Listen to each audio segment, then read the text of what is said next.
ઓમ અહો સત્પુરુષના વચનામૃત મુદ્રા અને સત્સમાગમ સુસુપ્ત ચેતનને જાગૃત કરનાર, પડતી વૃત્તિને સ્થિર રાખનાર, દર્શન માત્રથી પણ નિર્દોષ અપૂર્વ સ્વભાવને પ્રેરક સ્વરૂપ પ્રતીતિ, અપ્રમશ સંયમ અને પૂર્ણ વિતરાગ નિર્વિકલ્પ સ્વભાવના કારણભૂત, છેલ્લે અયોગી સ્વભાવ પ્રગટ કરી અનંત અવ્યાભાસ સ્વરૂપમાં સ્થિતિ કરાવનાર ત્રિકાળ જયવંત વર્તો જયવંત વર્તો.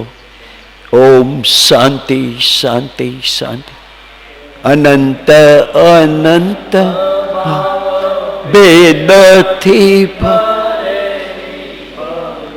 અનંત અનંત નય નિક્ષેપે વ્યાખ્યાન સકળ છગ હિતકારિણી હરિણી મોહ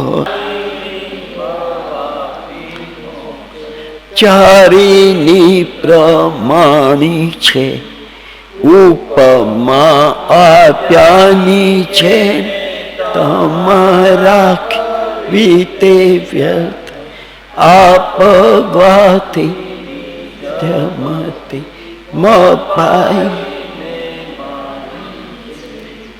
અહોરાજ ચૌદ્ર બાલ ખ્યાલ નથી પામતા, જીનેશ્વર તણી વાણી જાણી તેને જાણી છે, ગુરુ રાજ તણી વાણી જાણી તેને માણી છે. મહાદેવ્યા કુક્ષિરત્નમ શબ્દચિત્ત વરાત્મજમ શ્રીરાજચંદ્ર મહં વૌંદે તત્વલોચનદાયકમ પ્રભુ તત્વલોચનદાયકમ તત્વલોચનદાયકમ. આ પર્વના પવિત્ર દિવસોમાં આપણે મહાવીર પ્રભુની સ્તવના કરીએ છીએ, સ્નાત્ર પૂજા કરીએ, સ્મરણ કરીએ, ભક્તિ કરીએ, તો જ્યાં મહાવીર સ્વામી બિરાજમાન છે સિદ્ધાલયમાં, એમનો ખરેખર અંતરથી ખૂબ ખૂબ ઉપકાર માનીએ કે હે પ્રભુ, તમે આ પંચમ કાળમાં અમને પરમ કૃપાદેવ શ્રીમદ રાજચંદ્ર દેવની, તીર્થંકર કોટીના પુરુષની, વિતરાગતા સંપ્રાપ્ત પુરુષની અમને ભેટ આપી. તમે તમારો ઉપકાર કદી ભૂલશો નહીં. અને એવી રીતે આપણા પરમ કૃપાદેવ પણ પડે પડે ફરી ફરી ફરી ફરી જાણે ભગવાન મહાવીરની સાથે જ રહ્યા છે, ફરી ફરી એમનું સ્મરણ કરે છે. અને વચનામૃતમાં તો એટલી બધું એમને સ્મૃતિ કરી છે, એમાં આપણે થોડાક દર્શન કરીએ છીએ. આપણે પાનું 33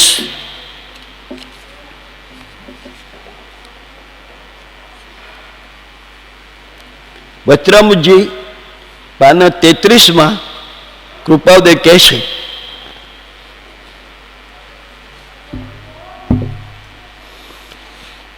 સાવ નીચેથી ત્રીજો ફકરો. કૃપાદેવ કહે છે, અહો લોકો, સંસારરૂપી સમુદ્ર અનંત અને અપાર છે. સંસારરૂપી સમુદ્ર અનંત અને અપાર છે. એનો પાર પામવા પુરુષાર્થનો ઉપયોગ કરો.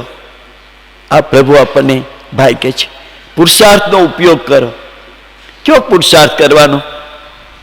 આવા પરમાત્માની સાથે તાર જોડાયેલો રાખવાનો, એને ભજવાના, એનું સ્મરણ સતત કરવાનું, એની સાથે લય લગાડવાની અને એની આજ્ઞાનું પાલન કરવાનું, એ પુરુષાર્થ. અને કહ્યું એમ ઉપદેશવામાં એમનો હેતુ પ્રત્યેક પ્રાણીઓને શોકથી મુક્ત કરવાનો હતો. હવે કૃપાળુદેવ બહુ સરસ વાત કરે છે. એ સગળા જ્ઞાનીઓ કરતા પરમ માન્ય રાખવા યોગ્ય. ઉપરની વાત તો મહાપુરુષોએ કીધી, એનો સાર કીધો, પણ હવે કૃપાળુદેવ કહે છે એ સગળા જ્ઞાનીઓ કરતા પરમ માન્ય રાખવા યોગ્ય સર્વજ્ઞ મહાવીરના વચન સર્વ સ્થળે એ જ છે કે સંસાર એકાંત અને અનંત શોકરૂપ તેમજ દુઃખપ્રદ છે. કેટલા વિશેષ આપ્યા. સંસાર એકાંત કીધું ભાઈ, એકાંત, અને અનંત શોકરૂપ. ભાઈ આપણને કેવું લાગે છે? અને ભગવાન શું કહે છે? આપણને મીઠો લાગે છે? આપણને ઉપાસવા જેવો લાગે છે? જ્ઞાની પુરુષોના અંતરની વાત કૃપાળુદેવ કહે છે. એ દ્વારા આપણને જાગૃત કરે છે. શું કહે છે? સંસાર એકાંત, તારે ગમે એટલું સુખ લાગતું હોય પણ એમાં સુખ મળવાનું જ નથી. એકાંત અને અનંત શોકરૂપ તેમજ દુઃખપ્રદ છે. હવે કે છે ઓહો ભવ્ય લોકો, શું ઉદ્બોધન કર્યું આપણને, જેને વચરામજી હાથમાં લીધા છે, જે આજે પ્રભુનો ઉપદેશ સાંભળી રહ્યા છે. ઓહો ભવ્ય લોકો કીધું. ભાઈ કોઈ રીતે તું અહીંયા નજીક આવ્યો ને, તે આ વચન હાથમાં લીધા ને, તારા પરમ ભાગ્ય છે. અહો ભવ્ય લોકો, આપણે ભવ્ય સાચા અર્થમાં બનવાનું છે. અહો ભવ્ય લોકો, એમાં આ ભગવાનની ભાઈ આપણને શીખ આજ્ઞા કેદી માનશું? એમાં એટલે સંસારમાં મધુરી મોહિની ન આણતા એથી નિવૃત્ત થાઓ આમ પોકાર કરે છે. આખા વચરામજીમાં સતત પોકાર કરીને જાગૃત કરવા અલબેલ પોકારે છે. એથી નિવૃત્ત થાવ કે. અને પછી કૃપાળુદેવ કહે છે કે મહાવીરનો એક સમય માત્ર પણ, બોલો સાહેબ, જે મહાવીરને આપણે પૂજ્ય છીએ, જે મહાવીરને આપણે દેરાસરમાં પધરાવ્યા છે, જે મહાવીરની સ્તુતિ કરીએ છીએ, એ મહાવીરના અંતરની વાત પ્રભુ આપણી સુધી પહોંચાડે છે. શું? મહાવીરનો એક સમય માત્ર, સાહેબ, એક સમય માત્ર પણ સંસારનો ઉપદેશ નથી. એને એના સગળા પ્રવચનોમાં એને એક પ્રદર્શિત કર્યું છે. એટલું જ નહીં ભાઈ, તેવું સ્વ આચરણથી સિદ્ધ કરી આપ્યું છે, સિદ્ધ પણ કરી આપ્યું છે. હવે કહે છે કંચન વર્ણની કાયા. હા, મહાવીર પ્રભુની કાયા કેવી?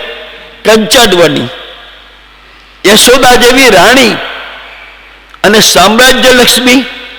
આપણી પાસે તો એક દોરાવાર નથી ભાઈ, છતાંય બહુ છૂટતો નથી. કેવું અઢળક સામ્રાજ્ય લક્ષ્મી, અને સાથે હવે કે છે મહાપ્રતાપી સ્વજન પરિવારનો સમૂહ. સાહેબ બોલો, મહાપ્રતાપી સ્વજન પરિવારનો સમૂહ. અને કૃપાળુદેવ કે છતાં, સાહેબ છતાં યાદ રાખવાનું, છતાં. હા, હે જીવ, કૃપાળુદેવ કે 505 હે જીવ, આ ક્લેશ તો સંસાર થકી વિરામ પામ. કંઈક વિચાર. આવા મહાવીર, આવી દશા, આટલી ઉત્કૃષ્ટ આમ જુઓ તો, અને છતાં એની મોહીને ઉતારી દઈ અને કહ્યું જ્ઞાન દર્શન યોગ પરાયણ થઈ, એને જે અદ્ભુતતા દર્શાવી છે તે અનુપમ છે. અને એનું એ જ રહસ્ય પ્રકાશ કરતા પવિત્ર ઉત્તરાધ્યયના સૂત્રમાં 8મા અધ્યાયની પહેલી ગાથામાં કપિલ કેવલીની સમીપે તત્વબિલાસીના મુખ કમળથી મહાવીર કહેવડાવે છે. શું એમ કરીને કૃપાળુદેવ કહે છે આપણને અધ્રુવ અને અશાશ્વત. શું સંસારની ઉપમાઓ કેટલી બધી આપી છે કૃપાળુદેવ. મોક્ષમાળામાં સંસારને 4 ઉપમા કરીને શિક્ષા પાઠ આપ્યો છે. અધ્રુવ અને અશાશ્વત સંસારમાં અનેક પ્રકારના દુઃખ છે જે આપણે અનુભવીએ છીએ, છતાંય આપણને એમાંથી બહાર આવવાનું મન થતું નથી. ભાઈ અનુભવ હા એ તો ચાલે. અનેક પ્રકારના દુઃખ છે. હવે કહ્યું બહુ સરસ વાત સાહેબ, હું એવી શું કરણી કરું, હું એવી શું કરણી કરું ભઈલા કે જે કરણીથી કરીને દુર્ગતિ પ્રત્યે ન જાઓ. પહેલી તો ભગવાનને આ ચિંતા છે, કૃપાળુ ભગવાનની, કે આવા મહાવીર પ્રભુ, આવો અમારો યોગ મળ્યો, આવા વચરામૃત મળ્યા ને તું અમને મળ્યા પછી દુર્ગતિમાં જા, એ ઉચિત જ નથી. એટલે હું એવી શું કરણી કરું સાહેબ, શું કરણી કરું? એ કૃપાઉદય ગ્રંથારંભથી કરીને ઠેઠ વચરામૃતના છેલ્લા સુધી આપણને જાગૃત કર્યા જ કર્યા છે. કોઈ રીતે આ આપણે એમાંથી બહાર આવીને સાચી દિશા ભણી વળીએ. આપણે એવી શું કરણી કરું કે દુર્ગતિ પ્રત્યે ન જાઉં? એ વાક્યમાં, એ ગાથામાં એ ભાવથી પ્રસ્તુત થતા કપિલ મુનિ પછી આગળ ઉપદેશ ચલાવે છે, એમ વાત કરી. અને પછી કહ્યું અધ્રુવે અશાસાયમ, આ મહત તત્વજ્ઞાન પ્રસાદીભૂત વચનો પ્રવૃત્તિ મુક્ત યોગીશ્વરના સતત વૈરાગ્ય વેગના છે, સતત વૈરાગ્ય વેગના છે. અતિ બુદ્ધિશાળીને સંસાર પણ ઉત્તમ રૂપે માન્ય રાખે છે, છતાં હવે કૃપાઓ દેખે છે ભાઈ, બહુ અગત્યની વાત, તે બુદ્ધિશાળીઓ તેનો ત્યાગ કરે છે. એ તત્વજ્ઞાનનો સ્તુતિપાત્ર ચમત્કાર છે. એ અતિ મેઘાવીઓ અંતે પુરુષાર્થની સ્ફૂર્ણા કરી અને મહાયોગ સાધી આત્માના તિમિર પદને ટાળે છે. ભાઈ સંસારને સુખાબ્દી કહેવામાં તત્વજ્ઞાનોની ભ્રમણા નથી કહે છે, પરંતુ એ સગળા તત્વજ્ઞાનીઓ હવે કૃપાદેવ પાછા મહાવીર પ્રભુને કેવા યાદ કરે છે. જો એ સગળા તત્વજ્ઞાનીઓ કઈ તત્વજ્ઞાન ચંદ્રની 16 કળાઓથી પૂર્ણ હોતા નથી. શું કૃપાદેવની સરસ શૈલી છે. આ જ કારણથી હવે પાછા ભાઈ મહાવીર પ્રભુને યાદ કર્યા છો.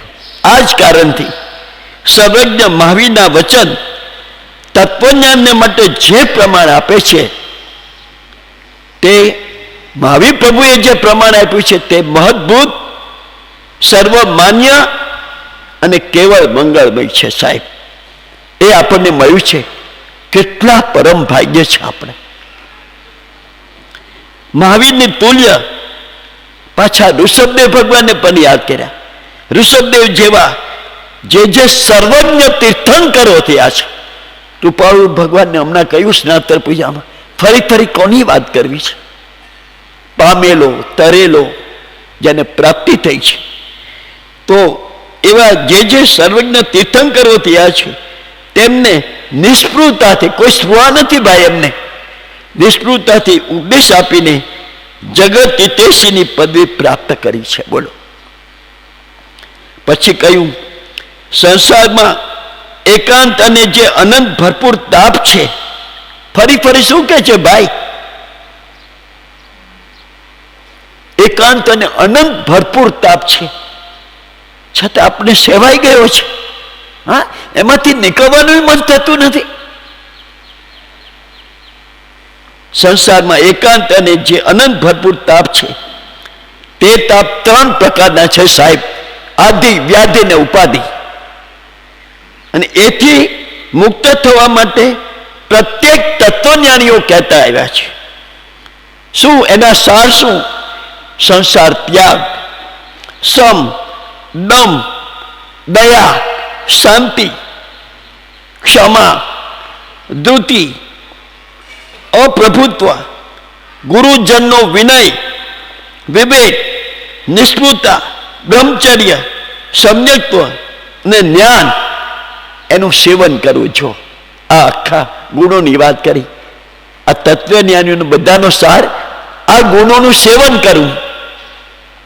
અને એની સામે સાહેબ ક્રોધ, લોભ, માન, માયા, અનુરાગ, અંધરાગ, વિષય, હિંસા, શોક, અજ્ઞાન, મિથ્યાત્વ, એ સગળનો ત્યાગ કરવો. આમ સર્વ દર્શનોનો કૃપાદેવ હવે કહે છે ભાઈ સામાન્ય રીતે સાર છે, અને નીચેના 2 ચરણમાં એ સાર સમાવેશ પામી જાય છે. આ પ્રભુએ બધાનો સાર કીધો. શું? બધા તત્વજ્ઞાનીઓની વાત છે. પ્રભુ ભજો ભાઈ, પ્રભુ ભજો, નીતિ સજો અને પઠો પરોપકાર. હવે કૃપાદેવ કહે છે જો ભાઈ ખરે એ ઉપદેશ તો આ બધાનો સ્તુતિ પાત્ર છે. એ ઉપદેશ આપવામાં કોઈએ કોઈ પ્રકારની અને કોઈએ કોઈ પ્રકારની વિચક્ષણતા દર્શાવી છે. હવે પ્રભુને ખાસ આ કહેવું છે ભાઈ એ સગળા આ બધા તત્વજ્ઞાનીઓ ભાઈ ઉદ્દેશ્ય તો એ સગળા ઉદ્દેશ્ય તો સમતુલ્ય દ્રશ્ય થાય તેવું છે. પાછી વાત આવી પ્રભુ મહાવીર સ્વામીની. જો કેટલી સરસ રીતે કૃપાળુ ભગવાન આપણી પાસે કોઈ નહીં દુભાય નહીં, અને છતાંય જે કહેવું છે ને એ કહી રહ્યા છે. પરંતુ સૂક્ષ્મ ઉપદેશક તરીકે સમન ભગવાન તે સિદ્ધાર્થ રાજાનો પુત્ર પ્રથમ પદવીનો ધણી થઈ પડે છે. અહીંયા મહાવીરનું નામ લીધા વગર કહ્યું સિદ્ધાર્થ રાજાનો પુત્ર, જેના ચરણોમાં રહીને આવ્યા છે સાહેબ પ્રથમ પદવીનો ધણી થઈ પડે છે. અને નિવૃત્તિને માટે જે વિષયો પૂર્વે જણાવ્યા તે વિષયોનું ખરું સ્વરૂપ સમજીને સર્વાંશે મંગળમય રૂપે બોધવામાં એ રાજપુત્ર વધી ગયો છે. અને એને અનંત ધન્યવાદો સાજે છે, અનંત ધન્યવાદો સાજે છે. કેટલી સરસ રીતે કૃપાદેવ મહાવીર પ્રભુની ભક્તિ. તો આપણને સાથે સાથે એ વિચારવાનું ભાઈ કે આ પંચમ કાળમાં આપણા દેવામાનો પુત્ર રાજચંદ્ર વવાન્યાની ધરતી ઉપર પધાર્યો છે.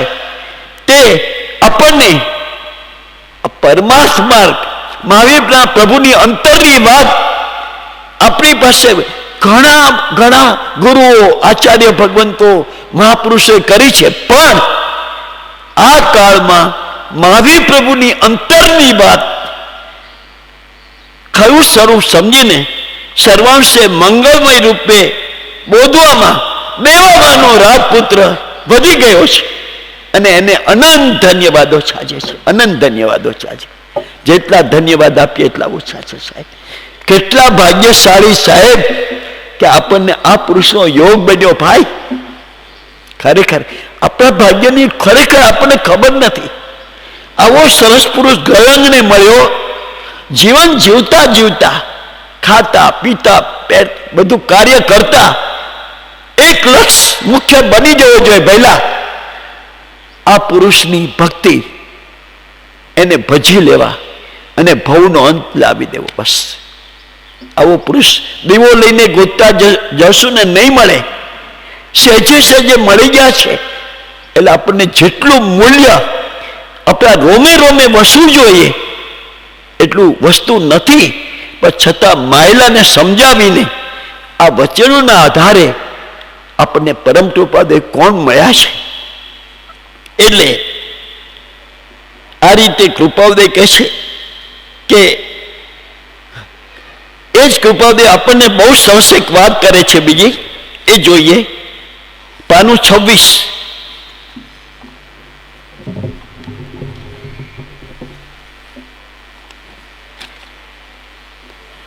એમાં 8મી કલમ ભાઈ કર્મ.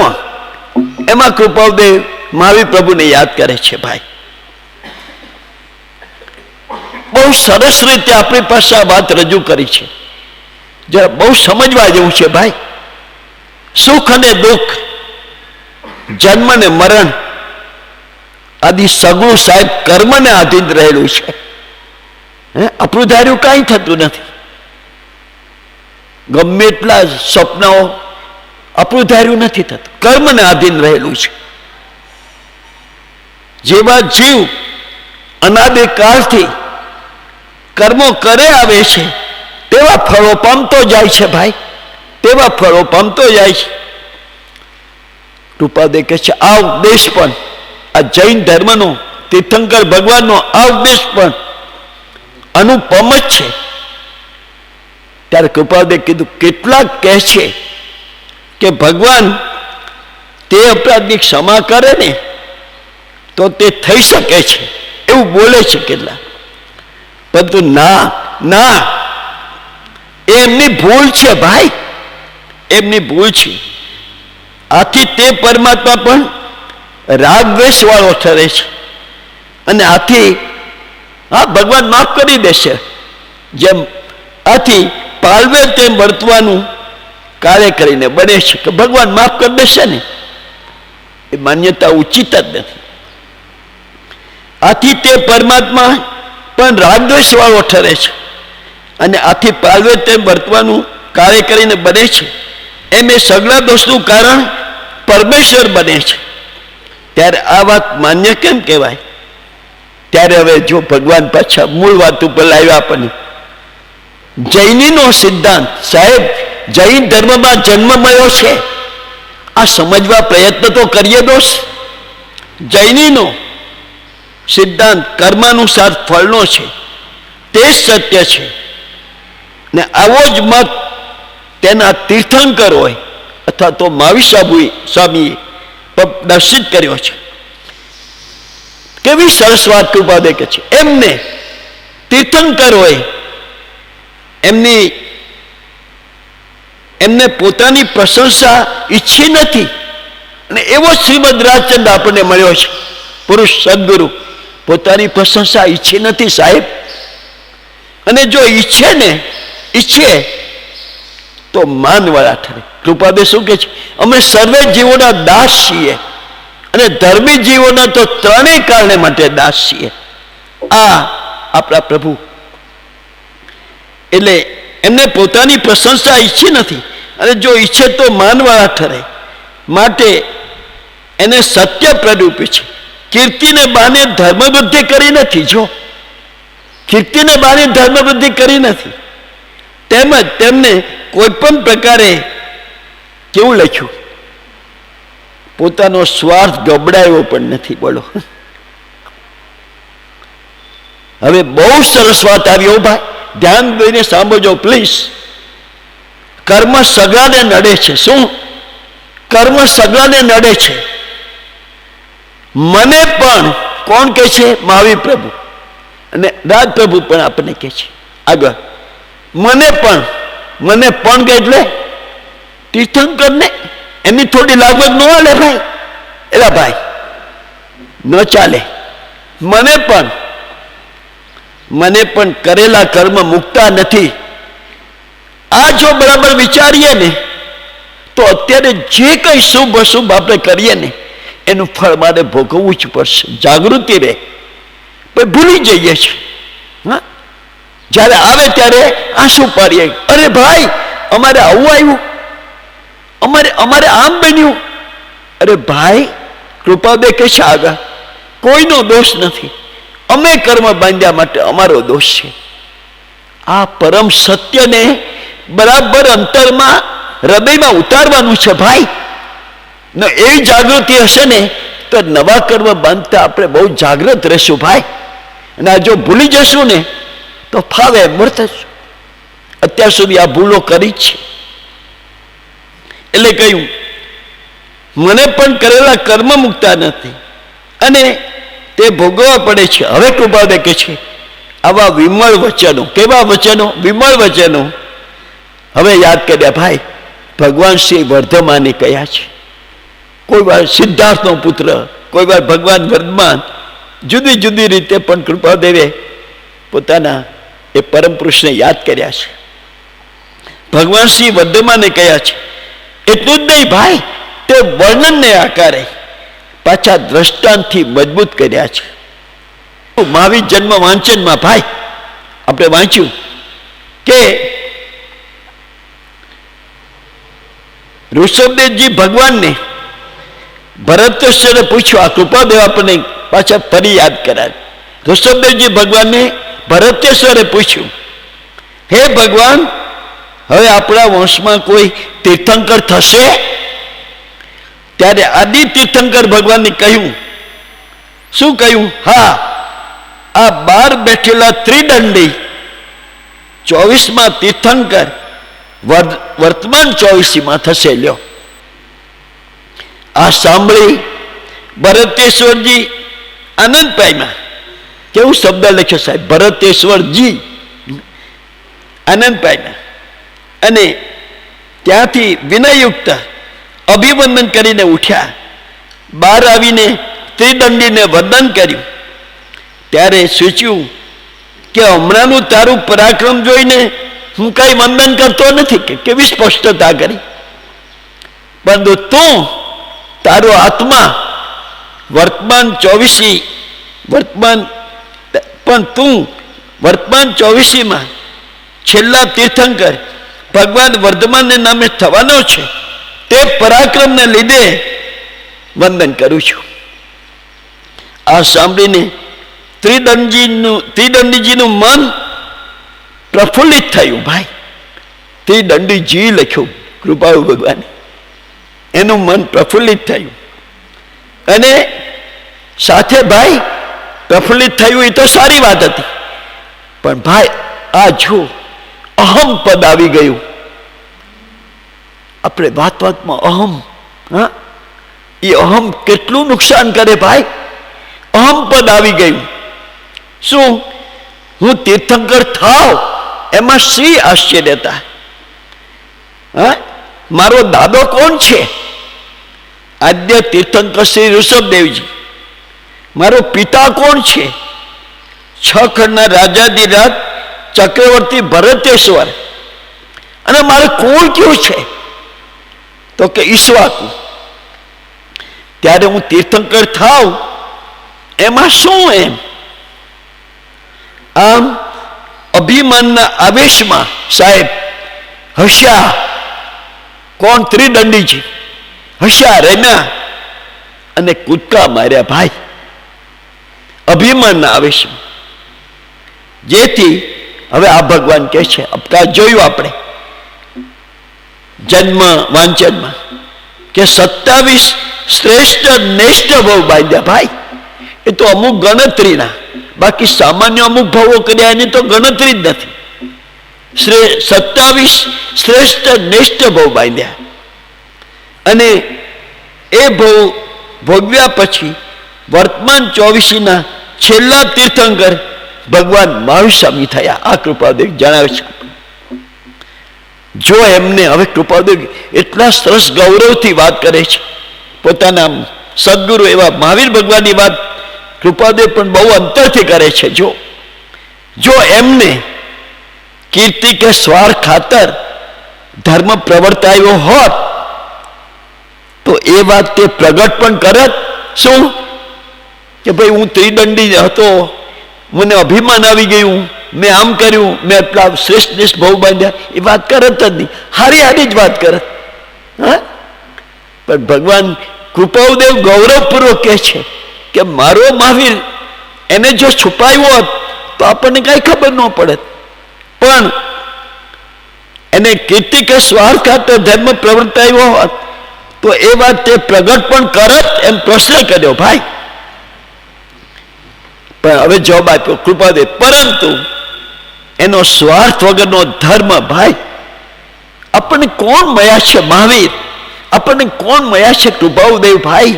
જરા વિચાર તો કરીએ, જરા ગંભીરતાથી. સહેજે ભૂલમાં જૈનમાં જન્મ પામી લીધો, બસ. શું વાત છે? શું જીવન છે આપણું? શું કરીને જવું છે? કઈ કમાણી કરીને જવાનું છે? પણ તેનો સ્વાર્થ વગરનો ધર્મ. તેથી ખરું કહેતા કેમ અટકે? કેવી સરસ રીતે કૃપાદેવ કે જો ભાઈ જાણે મહાવીર સ્વામી ભગવાન કહે છે, જો ભાઈ મને પણ કર્મ મુકતા નથી. ઓહો, મને પણ કર્મ મુકતા નથી. સાહેબ તીર્થંકરની લાગવગ ન ચાલે? હે સાહેબ, ઓ સાહેબ, તીર્થંકરની લાગવગ ન ચાલે? ન ચાલે કે છે. હે બેન, તમને શું લાગે છે? બધા ના પાડે છે, ન ચાલે ભાઈ. જો ભાઈ મને પણ કર્મ મૂકે, આમ કરીને કૃપાદેવ સાવ ગુજરાતી ભાષામાં આપણને એટલી મહત્વની વાત કહી રહ્યા છે. ભાઈ જો ભાઈ મને પણ કર્મ મુકતા નથી, અને કૃપાદેવ આગળ આપણને કહે છે કોઈનો દોષ નથી, અમે કર્મ બાંધ્યા માટે. ને સાહેબ 582 વચનામૃતમાં કહ્યું કૃપાદેવે, પૂર્વે યથાસ્થિત વિચાર કર્યા વિના જીવે પ્રવૃત્તિ કરી, તેથી અમને આવો ઉદય આવ્યો છે. 128માં કહ્યું કે આવા સંકલ્પ વિકલ્પ, આવા ક્રોધ, આવા માન, આવું બધું કા કર્યું? હા, એવું નક્કી કર્યું કે જેના વિના પળ પણ હું જીવી નહીં શકું, એવું મેં નક્કી કર્યું.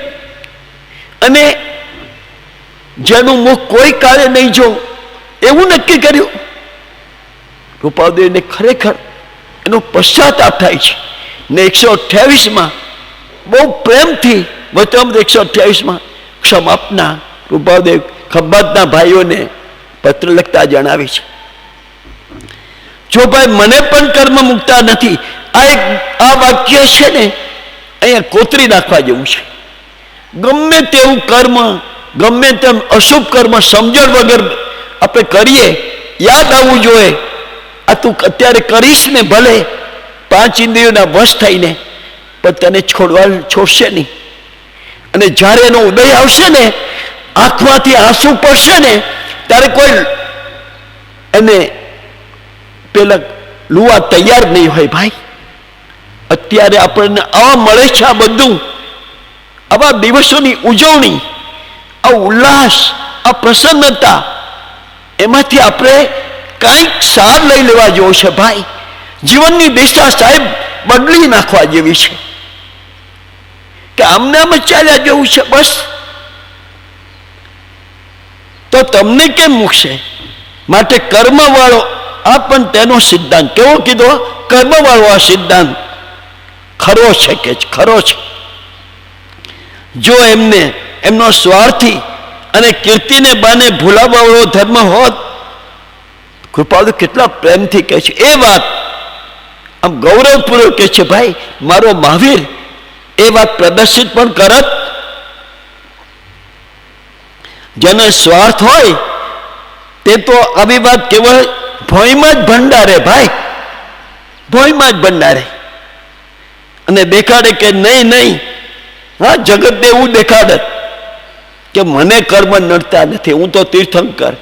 એવું નથી કીધું. હું સગડાનો જેમ ચાહું તેમ કરી શકીને તારણ આવું છું. આવો ભપકો ભપકાવત. પરંતુ ભગવાન કેવું સરસ વાત કરે. ભગવાન વર્ધમાન જેવા પરમ કૃપાદેવીના સદગુરુ, એમના જેના ચરણોમાં રહીને આ દશા પ્રાપ્ત કરી છે, આમ કેવી પ્રેમથી કહે છે કે ભગવાન વર્ધમાન જેવા નિસ્વાર્થી અને સત્યાળુને પોતાની જૂઠી પ્રશંસા કહેવા કરવાનું છાજે જ કેમ? ભાઈ ને એ જ પ્રમાણે કૃપાદેવે આમ બરાબર ઘાટે ઘાટ ઉતાર્યો. સાહેબ એવા જ આપણા પરમ કૃપાળુ ભગવાન આ કાળમાં આપણને મળ્યા. એવા નિર્વિકારી પરમાત્મા તે જ ખરું બોધે. માટે આ પણ તેનો સિદ્ધાંત કોઈ પણ પ્રકારે શંકા કરવા યોગ્ય નથી. સાહેબ આ પ્રમાણે કૃપાળુ ભગવાને યાદ કર્યા. પછી પાનું 174,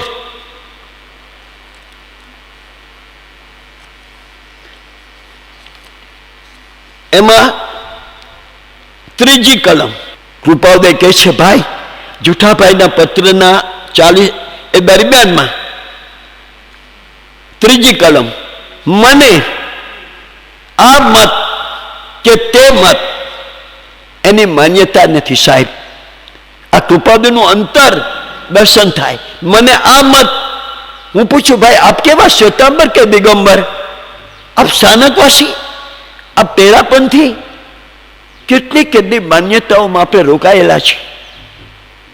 મને આ મત કે તે મતની માન્યતા નથી, પણ રાગ દ્વેષ રહિત થવાની પરમ આકાંક્ષા છે. આ કૃપાદુના જીવનમાંથી આપણને મળે છે પરમ આકાંક્ષા. આકાંક્ષા નહીં, કૃપાદે કોઈ કોઈ ઠેકાણે પોતાની પરમ આકાંક્ષા બતાવી છે. જોઈએ હમણાં એક મિનિટ. તો પરમ આકાંક્ષા છે, અને એ માટે જે જે સાધન હોય તે ઈચ્છવા અને કરવા એમ માન્યતા છે. અને એ માટે કૃપાદે કહે છે, જો સાહેબ, મહાવીરના વચન પર મને પૂર્ણ વિશ્વાસ છે. શું કૃપાદેવે પ્રભુને યાદ કર્યા છે ભાઈ? આ પરમ આકાંક્ષા શબ્દ આવ્યો ને એટલે અહીંયા જોઈએ ભાઈ, બીજો પરમ આકાંક્ષા કૃપાદેવની કઈ છે? પાના નંબર નજીક 180.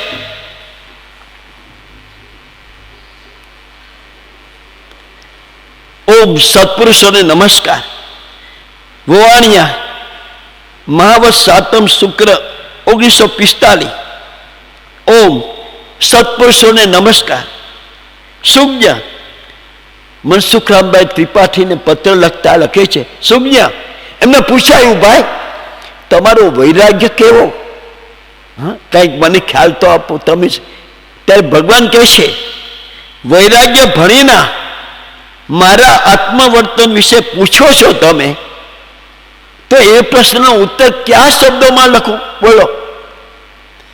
અને તેને માટે તમને પ્રમાણ શું આપી શકીશ ભાઈ? મેં કઈ ભગવા પહેર્યા નથી, બીજા કોઈ ચિહ્નો ધારણ કર્યા નથી, તમને પ્રમાણ શું આપી શકીશ? એમ ભગવાન કહે છે. પણ હવે શું કહે છે? બહુ સુંદર વાત ભાઈ. તો પણ ટૂંકામાં એમ જ્ઞાનીનું જે માન્ય કરેલું તત્વ, સાહેબ મહાવીર સ્વામી પ્રભુનું માન્ય કરેલું તત્વ, તીર્થંકર પ્રભુનું માન્ય કરેલું તત્વ આપણા પ્રભુ કહે છે, પોતાની વાત કરે છે, સંમત કરીએ. બોલો ભાઈ, પોતે તો સંમત કર્યું છે. આપણને મનસુખભાઈને આપણને બધાને કહે છે, બેન સંમત કરીએ. શું? ઉદય આવેલા પ્રાચીન કર્મો બધાની પાસે કિતાબ છે. તમારી જુદી કિતાબ, આપની જુદી, આપની જુદી, આપની જુદી, મારી જુદી, બધાની કિતાબ અલગ અલગ છે. તો ઉદય આવેલા સાહેબ પ્રાચીન કર્મો ભોગવવા, અને સાથે કહ્યું નૂતન ન બંધાય. નૂતન ન બંધાય. બની શકે, જરૂર બની શકે, પણ આપણે આપણો પ્રમાદ છે સાહેબ. ઓ સાહેબ, જરૂર બની શકે. ઉદય આવેલા પ્રાચીન કર્મ ભોગવવા અને નૂતન ન બંધાય, જરૂર બની શકે. આપણા જ હાથની વાત છે. પણ આપણે પ્રમાદને કારણે ચૂકીએ છીએ ભાઈ. નવા પાછા કર્મના પોટલા બાંધીને જઈએ છીએ. એટલે કહ્યું નૂતન ન બંધાય. એમાં જ આપણું આત્મહિત છે ભાઈ. આપણું કરીને આપણું આત્મહિત છે. અને એ શ્રેણીમાં વર્તન કરવા, મારી એટલે કોણ? ભગવાન મહાવીરનો શિષ્ય પરમ કૃપાઓ દેવ. એ શ્રેણીમાં વર્તન કરવા મારી પ્રભુના આકાંક્ષા છે. પેલા પણ પ્રભુના આકાંક્ષા, આ પ્રભુના આકાંક્ષા. પણ તે જ્ઞાની ગમ્ય હોવાથી બાહ્ય પ્રવૃત્તિ હજુ તેનો એક અંશ પણ થઈ શકતી નથી. એટલે જ કૃપાદે સાહેબ સામે 51 કહે છે, જો નિરાગી પુરુષોને નમસ્કાર. વવાણિયા બંદર મહાવત સાતમ 1945. ઉદય આવેલા કર્મોને ભોગવતા ભાઈ આપણા બધાને માટે બેન આ બરાબર પકડી લેવા જેવી વાત છે. ઉદય આવેલા પ્રાચીન કર્મો, અહીંયા પ્રાચીન નથી લખ્યું, ઓલા પણ લખ્યું. ઉદય આવેલા કર્મોને ભોગવતા નવા કર્મ ન બંધાય તે માટે આત્માને સચેત રાખો. એ સત્પુરુષોનો અથવા તો અમારો અથવા મહાવીર પ્રભુનો મહાન બોધ છે. બોલો, તો ક્યારે એનો અમલ કરશું બેન? હા ભાઈ, ક્યારે કરશું અમલ? આવતા ભાવમાં શું કરવું છે? ઉદય આવેલા કર્મને ભોગવતા ભગવાનની આજ્ઞા કહો તો આજ્ઞા, નવા ન બંધાય, તું સાવચેતી રાખજે. તારે જો ભવ સમુદ્રમાંથી તરી જવું હોય ને તો આ એક પહેલી વાત, નવા ન બંધાય તે માટે આત્માને સચેત રાખવો. અમારું એમ નથી કહ્યું, સત્પુરુષોનો મહાન બોધ છે, મહાન બોધ છે. અને કીધું આત્માભિલાષી, જો ત્યાં તમને વખત મળતો હોય તો જીન ભક્તિમાં વિશેષ વિશેષ ઉત્સાહની વૃદ્ધિ કરતા રહેશો. અને એક ઘડી પણ કૃપાદે જો વિનંતી કરે છે ભાઈ, એક ઘડી પણ, એક ઘડી સાહેબ ટાઈમ નથી. ઘર આંગણે વવાણિયામાં હોવા છતાંય આપણે ટાઈમ નથી લેતા. ઘર આંગણે ગંગા આવી છે, ગંગા. તો એક ઘડી પણ સત્સંગ, એક ઘડી એટલે કેટલું? 24 મિનિટ સાહેબ. હા, 2 ઘડી 48 મિનિટ ને, એટલે 48 મિનિટ. અહીંયા એક ઘડી કે છે, હા 24 મિનિટ. તો એક ઘડી પણ સત્સંગ કે સત્કથાનું સંશોધન કરતા રહેશો. અને કૌંસમાં લખ્યું, કોઈ વેળા શુભાશુભ કર્મના ઉદય સમય, ભાઈ એ તો આવવાનો જ છે. હો, આપણે કંકોત્રીઓ લખીને આવ્યા છીએ, બધા આમંત્રણ આપ્યા છે. તમે એમ કહો ભાઈ ત્યાં આવો ને, મારે ત્યાં આવજો ને, અમારે ત્યાં ભાઈ કે તમે કહ્યું આવજો મારે ત્યાં. હું આવ્યો પણ મને એવું યાદ ન આવ્યું કે હું ફોન કરીને આવું. એટલે સીધો સરનામું હતું ને પહોંચી ગયો, બેલ મારી, તમે બાણું ઉગાડ્યું, આવો આવો. પણ અંદર જઈને કીધું અત્યારે ક્યાં આવ્યા? હા, અત્યારે આપણે કેટલા કામમાં છીએ અને આ ક્યાં આવી ચડ્યા?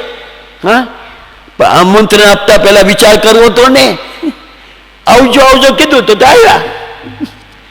તો પૂર્વના કર્મો જે આપણે બાંધ્યા છે, આમંત્રણ આપ્યા છે સાહેબ, એ તો આવવાના જ. તે ના કહીએ જતા નહીં રહે. પણ હવે કૃપાદય શું કહે છે? જો શુભાશુભ કર્મના ઉદય સમયે હર્ષ શોકમાં નહીં પડતા ભોગવે છૂટકો છે. અને એમ આ વસ્તુ તે મારી નથી, હું આત્મા એનેથી અલિપ્ત છું. ભાઈ આ વસ્તુ તે મારી નથી એમ ગણી આ ભગવાનની આજ્ઞા, સમભાવની શ્રેણી વધારતા રહેશો, સમભાવની શ્રેણી વધારતા રહેશો. ભગવાન કહે છે આટલું શાનમાં સમજી જાઓ. વિશેષ લખતા અત્યારે અટકું છું. લીકતમ રાયચંદના સત્પુરુષોને નમસ્કાર સમેત પ્રણામ વાંચશો ભાઈ. અને એક નાનું વચરામૃત બાજુમાં છે, પાના નંબર 210.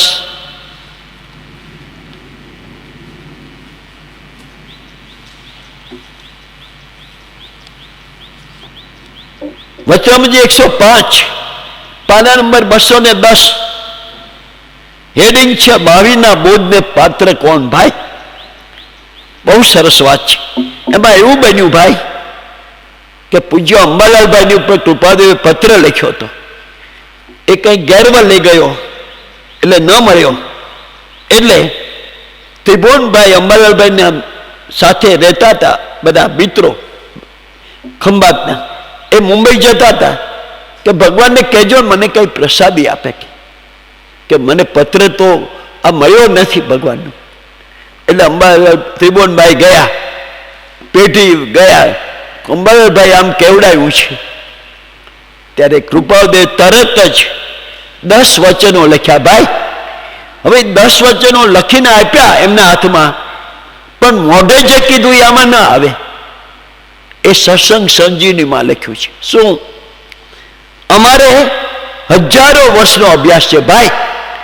બેન આ 10 વચન આપતા એમ કહ્યું અમારે હજારો વર્ષનો, હજાર નહીં હજારો વર્ષનો અભ્યાસ છે. અને આમાં આ 10 વચનોમાં 1000 પાના ભરાય એટલું રહસ્ય છે. બોલો, આ મેં મોઢે કહ્યું. ખ્યાલ આવ્યો? આપણને શું મળે છે? હજારો પાના ભરાય એટલું રહસ્ય, અને હજારો વર્ષનો અમારો અભ્યાસ છે. એમાં મહાવીરના બોધને પાત્ર કોણ? અથવા તો આપણે કૃપાદેવના બોધને પાત્ર થવું છે ને, એટલું તો કરવું ને ભાઈ, કે નહીં? તો પહેલી જ વાત બહુ અગત્યની બેન, આમ કોતરી નાખવા જેવી છે. મહાવીરના બોધને, કૃપાદેવના બોધને પાત્ર કોણ? પહેલું સત્પુરુષના ચરણનો ઈચ્છા. અને સાવ નીચે આવે છે, આપણે પછી વાંચીએ છીએ, પહેલા જેવું એક કે નથી. બોલો, 10 કલમ લખી, કૃપાદેવ કળશ ચડાવ્યો. ભાઈ, આજે પહેલી કલમ લખી ને, સત્પુરુષના ચરણનો ઈચ્છક, પહેલા જેવું એક કે નથી. આ સાહેબ જો આપણા જીવનમાં સાંગોપાંગ વણી લઈએ ને, કાંઈ ન કરીએ ને, ફરી ફરી એની ઝંખના, ફરી ફરી એની ઈચ્છા, ફરી ફરી એને મળવાની કામના, સત્પુરુષના ચરણનો ઈચ્છા. સાહેબ સ્તવનમાં બોલીએ છીએ ભાઈ, હા, કહીએ છીએ, આપણે ગાઈએ છીએ, પણ ખરા અંતરથી સુનો ચંદાજી શ્રી મંદર પરમાત્મ પાસે જાજો, મુજ વિનતડી પ્રેમ ધરીને એની પેરે સંભળાવજો. એમાં વિનંતી કરી. બીજું કહ્યું, ધન્ય ધન્ય ક્ષેત્ર મહાવિદેજી, ધન્ય પુંડરીગની ગામ, ધન્ય તિહાના માનવીજી, નિત્ય ઉઠી કરે રે પ્રણામ. શ્રીમંદર સ્વામી કહીએ રે હું મહાવિદે આવીશ. ગાઈ જઈએ છીએ, પણ ખરેખર અંતરમાં આવા તીર્થંકર પ્રભુ, આવા પરમ કૃપા ઉદય, એના ચરણોમાં જવાની ખરેખર અંદરથી બળવાન કામ ના થાય ને, તો સાહેબ મોટું કામ થઈ ગયું. શું ભાઈ, સત્પુરુષના ચરણનો ઈચ્છક. હું નથી કહેતો, ભગવાન લખ્યું છે, પહેલા જેવું એક કે નથી. તો આપણે કેવું કેવું પકડી લેવું જોઈએ આ વાત. ખાવો પીવો, પહેરતા ઓઢતા, અંદરમાં એક ખરેખરની ઝંખના રહે. જુઠાભાઈ ભગવાન વગર રહી શકતા નહોતા, અંબાલાલભાઈ રહી શકતા નહોતા, સૌભાગભાઈ ફરી ફરી યાદ કરતા હતા, પ્રભુશ્રી એમની પાછળ દોડતા હતા. શું કામ? સત્પુરુષના ચરણનો ઈચ્છા. તો આપણે એટલું નહીં કરીએ. એટલે સત્પુરુષના ચરણનો ઈચ્છક. બીજું, સદૈવ સૂક્ષ્મ બોધનો અભિલાષી. અભિલાષી કીધું. ત્રીજું, ગુણ ઉપર, આમ કોઈનો પણ ગુણ જોઈને આનંદ થાય, ગુણ પર પ્રશસ્ત ભાવ રાખનાર, બ્રહ્મવ્રતમાં પ્રીતિમાન. અને જ્યારે સ્વદોષ દેખે, ભાઈ બીજાનો નહીં, પોતાનો દોષ જ્યારે દેખાય આ સત્સંગમાં, ખ્યાલ આવે મારેથી તો આ ભૂલ થાય છે, સ્વદોષ દેખે ત્યારે તેને છેદવાનો ઉપયોગ રાખનાર. જો કે હું આ દોષમાંથી કેમ જલ્દી મુક્ત થાઉં, અને ઉપયોગથી એક પળ પણ ભરનાર. બોલો, એ મહાવીરના બોધને પાત્ર. આપણે કેટલી પળો ગુમાવીએ છીએ, બોલો. કેવી 24 કલાકની પળોનું એકવાર તો નોંધ તો કરો એક દિવસનો. એટલે કઈ ઉપયોગથી એક પળ પણ ભરનાર એ કૃપાદેવના બોધને પાત્ર. એકાંતવાસને વખાણનાર. ભાઈ, ત્યાંની પ્રવૃત્તિ અને અહીંની થોડું પણ એકાંત નિમિત્ત કેટલો ફેર છે, બોલો. કયો જો તમારું હૃદય સાક્ષી પૂરે ને, બોલો સાહેબ. એકાંતવાસને વખાણનાર, તીર્થાદી પ્રવાસનો ઉછરંગી, આહાર વિહાર ને નિહાર એનો નિયમી, અને પોતાની ગુરુતા દબાવનાર. સાચો પુરુષ હશે ને એ કોઈ દી પોતે આગળ નહીં આવે. પૂજ્ય ભાઈશ્રીએ કહ્યું હતું, ભાઈ જે આ વત્રમુજી વાંચશે ને, જે વત્રમુજી વાંચશે અને ભગવાનનું શરણ સ્વીકારશે, એ કોઈ દી ગુરુ બનવા આગળ નહીં આવે. બોલો સાહેબ, આવું કહ્યું છે. અને પોતાની ગુરુતા દબાવનાર એવો કોઈ પણ પુરુષ તે મહાવીરના બોધને પાત્ર છે, સમ્યક દશાને પાત્ર છે. અને ભગવાને કહી દીધું, ભાઈ પહેલા જેવું એક કે નથી. તો પહેલું શું કીધું? સત્પુરુષના ચરણનો ઈચ્છા. આવી અદભુત એક એક વાત છે. મહાવીર સ્વામીને અનેક અનેક રીતે એમનું સ્મરણ કરી આપણને એમનું દર્શન કરાવે છે. વત્રમજી 37માં પાનું 169, પાનું 169, અને વતરાવજી 37 કૃપાવદે કહે છે,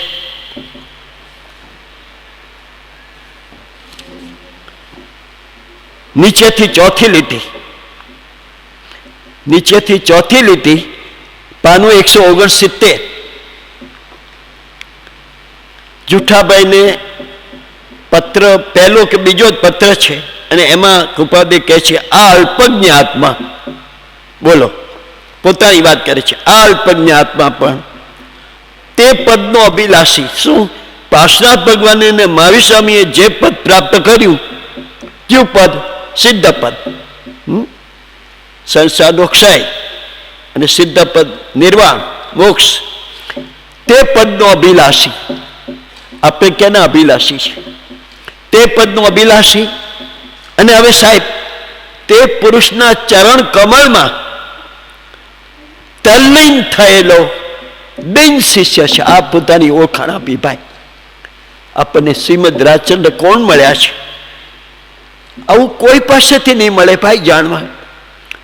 આ અલ્પજ્ઞ આત્મા, પહેલી તો વાત અલ્પજ્ઞ આત્મા, પણ તે પદનો અભિલાષી. પાર્શ્વનાથ ભગવાન ઉપર કીધું પોતે કે પાર્શ્વનાથાદિક યોગીશ્વરની દશાની સ્મૃતિ કરજો, એ જ અભિલાષા રાખ્યા રહેજો, એ જ તમને પુનઃ આશીર્વાદ મારી શિક્ષા છે. આટલું કહીને કીધું આ અલ્પજ્ઞ આત્મા પણ તે પદનો અભિલાષી, અને તે પુરુષના ચરણ કમળમાં તલ્લીન થયેલો દિન શિષ્ય છે. તલ્લીન થયેલો દિન શિષ્ય ને દિન પાછું, બોલો શું વાત છે? તલ્લીન થયેલો દિન શિષ્ય છે. અને હવે કહે છે તમને, જુઠાભાઈને કહે છે તમને, પાનું 169 ભાઈ, નીચેથી ચોથી લીટી, તમને પણ તમને તેવી શ્રદ્ધાની શિક્ષા દે છે. એટલે અમે જે પાર્શ્વનાથ પ્રભુના ચરણ કમળમાં અને મહાવીર પ્રભુના ચરણ કમળમાં તલ્લીન થયેલા દિન શિષ્ય બન્યા, એમ તમે પણ આ કાળે તમને આ બીજો મહાવીર જેવો પુરુષ મળ્યો છે, તો અમારા ચરણ કમળમાં તલ્લીન થયેલા દિન શિષ્ય બનો, એમ જુઠાભાઈને કહ્યું, અને એની દ્વારા આપણને પણ કહે છે. તો તમને તેવી શ્રદ્ધાની શિક્ષા દેશે. હવે કીધું વીર સ્વામીનું બોધેલું, બોલો 2600 વર્ષ પહેલાની વાત કરી, વીર સ્વામીનું બોધેલું દ્રવ્ય, ક્ષેત્ર, કાળ અને ભાવથી સર્વ સ્વરૂપ યથા તથ્ય છે. એ ભૂલશો નહીં. ક્યાં છે યથા તથ્ય? અમારામાં. જેવું વીર સ્વામીનું સ્વરૂપ હતું એવું જ અમને આટલું ફેરફાર નહીં, યથા તથ્ય પ્રગટ્યું છે. બોલો, એ ભૂલશો નહીં. અને તેની શિક્ષાની, મહાવીર પ્રભુની, પાર્શ્વનાથ પ્રભુની અથવા અમારા બોધની, તેની શિક્ષાની કોઈ પણ પ્રકારે વિરાટ ના થઈ હોય, ભૂલે ચૂકે ભાઈ વિરાટ ના થાય, તે માટે પશ્ચાતાપ કરજો. હવે ચોખ્ખું કહી દીધું, બહુ જબરી વાત કહી દીધી, આખા વતનની જબરી વાત. આ કાળની અપેક્ષાએ પંચમકાળ, કળિયુગ, દુષ્મકાળ, એમાં અમે મળ્યા છીએ. તો આ કાળની અપેક્ષાએ મન, વચન અને કાયા, સાહેબ મન બધું માગી લીધું, મન, વચન ને કાયા, પણ સીધું એમ આત્મભાવે, ખરા દિલથી આત્મભાવે તેના ખોળામાં, એટલે અમારા ખોળામાં અર્પણ કરો. બોલો, ચોખ્ખું કહી દીધું. કેમ? જુઠાભાઈનું બહુ અલ્પ આયુષ્ય છે ભાઈ, 2-2.5 વર્ષમાં તો વિદાય લેવાના છે. તેમનો ધર્મ પુત્ર છે, આ ચિરંજીવી કહે છે. એટલે કહ્યું તેના ખોળામાં, સીધી વાત એ અમારા ખોળામાં અર્પણ કરો, એ જ મોક્ષનો માર્ગ છે. લ્યો, હવે મોક્ષનો માર્ગ આપણે ક્યાં ગોતવા? જો કેટલી સરસ અદભુત વાત, આખા વતરામૃતમાં અદભુત વાત છે. આ ચોખ્ખી વાત છે. પાત્ર આત્મા છે, પૂર્વભવનો સંબંધ છે. અને આ આત્માએ, જુઠાભાઈના આત્માએ એમની પાસે પૂર્વભવમાં વચન લીધું હતું, સાહેબ આપ તો દિગંબર મુનિ તરીકે જાઓ છો, પણ અમારી સંભાળ લેજો. આ કાળમાં પ્રભુએ સંભાળ લીધી અને સીધો માર્ગ બતાવી દીધો. જુઠાભાઈનો ઉપકાર કે આપણને જેને છૂટવું છે ને તેને સીધો ને સટ ચોખ્ખો માર્ગ મળે છે, જેને છૂટવું છે તેને. બાકી તો જેને વિકલ્પો કરવા હોય ભગવાન શું કરે? તો તેના ખોળામાં એટલે અમારા ખોળામાં અર્પણ કરો, એ જ મોક્ષનો માર્ગ છે. જગતના સગળા દર્શનની શ્રદ્ધાને ભૂલી જજો.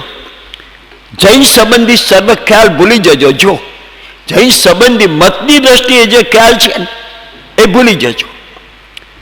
માત્ર પાછું કહ્યું તે સત્પુરુષોના એમાં કૃપાદે આવી ગયા અદ્ભુત યોગ સ્ફુરિત ચરિત્રમાં જ તમારા ઉપયોગને એમાં જોડાયેલો રાખજો. બોલો, જુઠાભાઈ ને ભાઈ મોટા ભાઈ જયસિંહભાઈ હતા. માણેક ચોકમાં મલ્લીચંદ જેચંદની પેઢી હતી અને ઘરે ઉગરીબેન જેવા પત્ની હતા અને છીપાપોળમાં હવેલી જેવું મકાન હતું. સાહેબ, આ બધું હોવા છતાં આ પુરુષે પોતાનું જીવન આ પુરુષના ચરણકળમાં અર્પણ કરી દીધું. આ કયા પ્રમાણે? અને તરી ગયા સાહેબ. કૃપાદેવે જ અંજલિ આપી, આપણે નહીં. આ જો કર્યું, જે કહ્યું 2 વર્ષ પહેલા 2.5 વર્ષ પહેલા, એ કૃપાદેવની વાત સાંગોપાંગ જુઠાભાઈએ પોતાના જીવનમાં ઉતારી.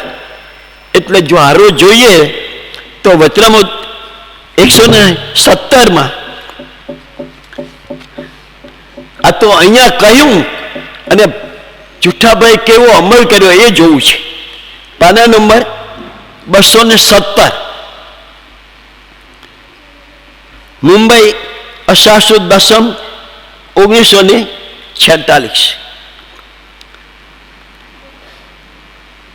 2 લીટી છોડી. લિંગ દેહ જન્ય જ્ઞાનમાં ઉપાધિને લીધે યત્કિંચિત ફેર થયો જણાયો. પવિત્રાત્મા જુઠાભાઈ ઉપરની તિથિએ એટલે 1809ના દિવસે ભાઈ, પણ કૃપાદેવ પહેલા નોંધ કરી હતી એમાં રાત્રે લખ્યું હતું, પણ દિવસે સ્વર્ગવાસી થયાના ખબર મળ્યા.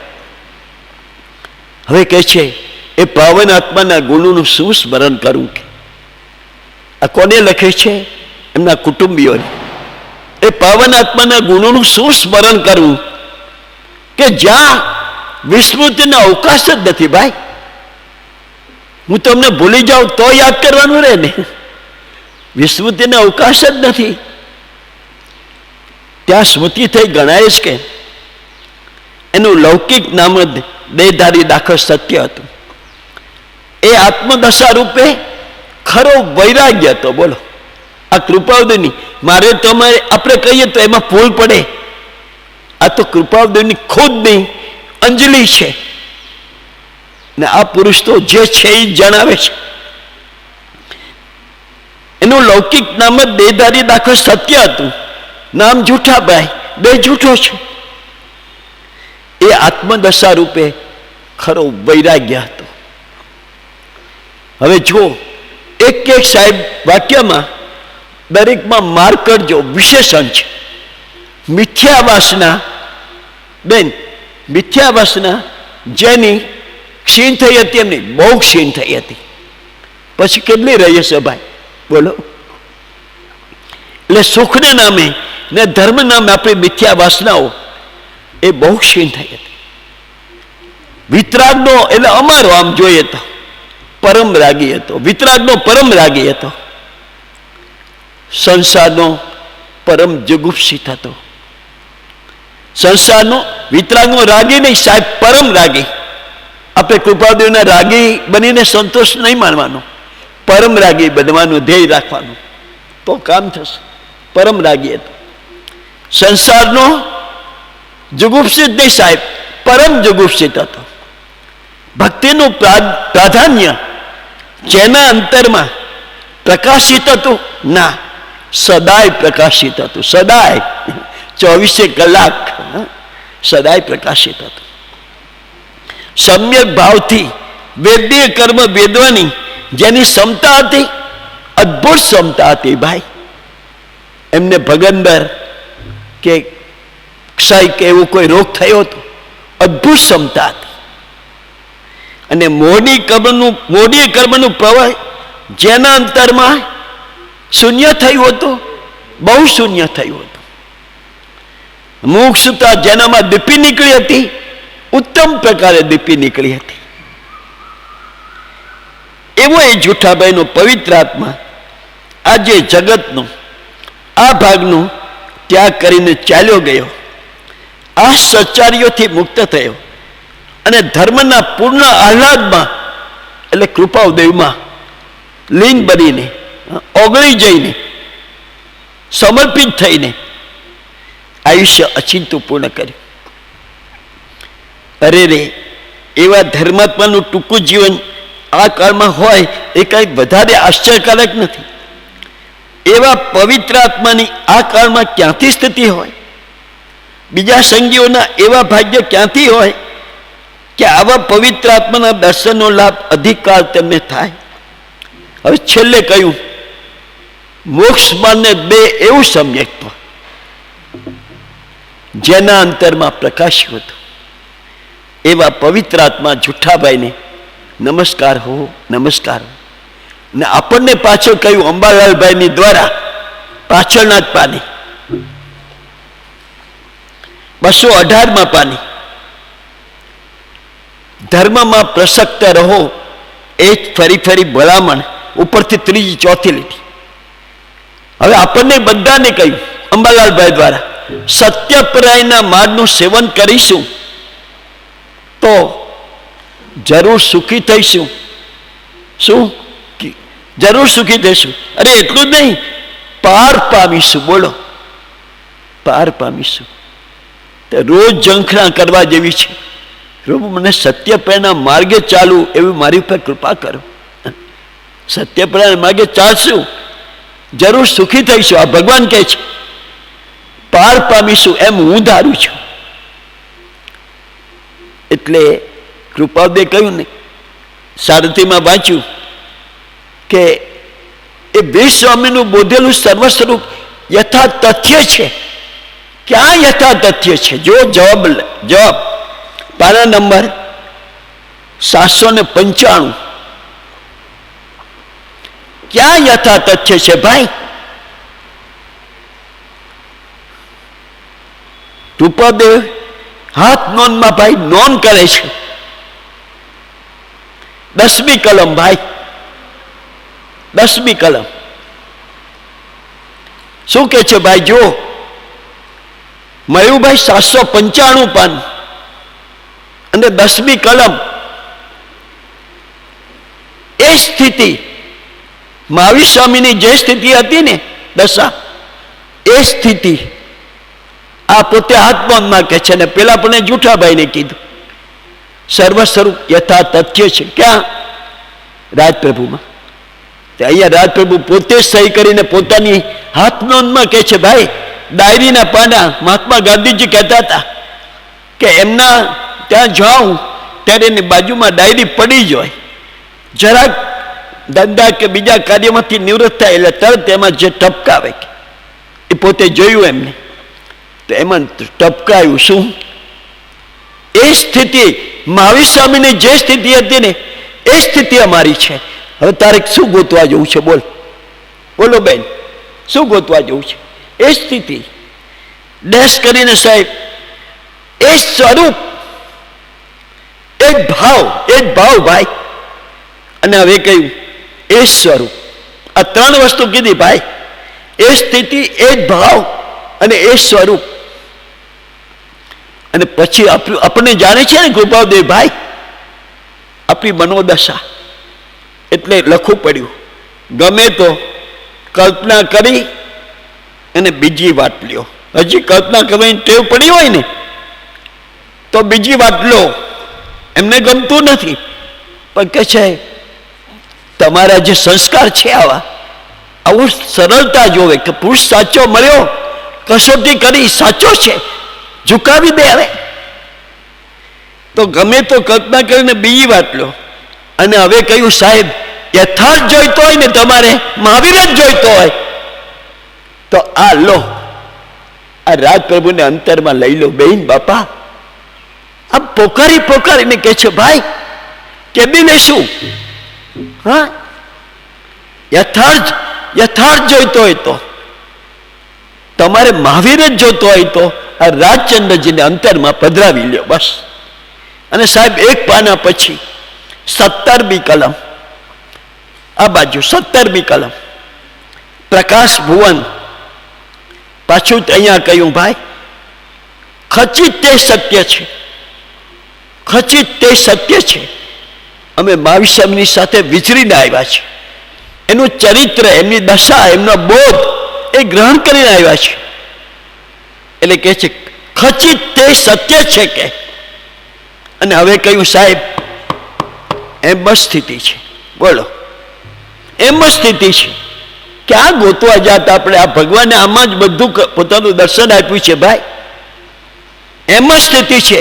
ને ચોખ્ખું આમંત્રણ ભાઈ, તમે આ ભણી એટલે રાજ પ્રભુ ભણી વળો. કેવી વસ્તુ બોલો ને અમે વળ્યા છીએ ને શું વળ્યા છે? આ વળ્યા કહેવાય? મન પરાને સંબંધ જોડીએ છીએ. આ વળ્યા આ કહેવાય જુઠાભાઈ. વળ્યા બેન અંબાલાલભાઈ કહેવાય. એ બધાની કુટુંબ નહોતું, એ બધાની સ્થિતિ નહોતી, એ બધાને જવાબદારીઓ નહોતી. સૌભાગભાઈને કેટલી 7 જવાબદારી, ફરી મૂંઝાઈ જાય. અને એની વચ્ચે ક્યાં વળ્યા? આ ભણી. આ પ્રભુશ્રી જેવા સ્થાનક વર્ષે સંગાડ્યાના 5 વર્ષથી દીક્ષિત હતા અને છતાં ક્યાં વળ્યા? આ ભણી. અને એવા જે પૂજ્ય ભાઈ શ્રી પોપટભાઈ એવા અનેક આત્માઓ આ ભણી વળ્યા. બેડો પાર. આપણે જે બી આ ભણી વળશું ને એની બેડો પાર. જોશીને પૂછવા જવાની જરૂર નથી. તમે આ ભણી વળો બસ વાતા. એટલે કૃપાદેવ કહે છે કે અમે ભૂલી શકતા નથી. વત્રમજી 81માં કૃપાદેવ કહ્યું, પાનું 197, વત્રમજી 81 પાનું 197 અને વત્રમજી નંબર 81 બાય એમ કહે છે આ પણ સાહેબ જુઠાભાઈ ઉપર જ છે. અમુક વચરામુજીમાં આમાં જુઠાભાઈના નામ નથી પાછળ તે, પણ સાધ્વીજી મા સાહેબે જે સંશોધન કર્યું ને એમાં એમની જુઠાભાઈની બુકમાં જે યાદી કરી છે ને એમાં આ વચરામુત બધા છે. અમુક બોધ વચનો, પછી નિત્ય સ્મૃતિ, સહજ પ્રકૃતિ, આ બધું અનેક જુઠાભાઈ ઉપર છે.